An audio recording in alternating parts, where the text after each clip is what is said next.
0% બ્રોકરેજમાં Sai Baba circle પાસે 74 વારનું 4 BHK મકાન લઈને આવ્યા છીએ. મિત્રો, મેઇન રોડથી તદ્દન નજીક રહેવાનું હોય, જેમાં આપણે અંદરની તરફ આવતાની સાથે જ પાણીનો બોર, પાણીનો ટાંકો, અટેચ ટોયલેટ બાથરૂમ સાથે 4 વ્હીલર પાર્કિંગ પણ મળી રહેવાનું છે. મિત્રો, અંદરની તરફ આવતાની સાથે જ તમને પહેલો 10x12 બેડરૂમ મળી જવાનો છે, જેમાં અટેચ કિચન સાથે તમને અટેચ ટોયલેટ બાથરૂમ પણ મળી જવાનું છે અને એની પાછળ જ બાજુમાં તમને એક્સ્ટ્રા વોશિંગ એરિયા પણ મળી રહેવાનો છે. પહેલા માળે ઉપર આવતાની સાથે જ તમને બહારની તરફ પોર્ચ એરિયા મળી જાય છે, જેમાં આપણે અંદર આવતાની સાથે 13x10 ફૂટનો લિવિંગ એરિયા મળી જાય છે.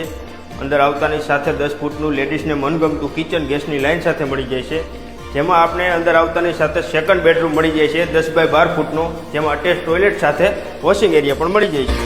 બીજા માળ તરફ આવતાની સાથે સ્ટોરેજ એરિયા રહેવાનું છે. આ છે થર્ડ બેડરૂમ, જેમાં અટેચ ટોયલેટ બાથરૂમ સાથે વોશિંગ એરિયા પણ મળી જાય છે. ત્યાંથી સામેની તરફ આવતાની સાથે જ આપણે 13x10 ફૂટનું માસ્ટર બેડરૂમ મળી જાય છે, જેમાં અટેચ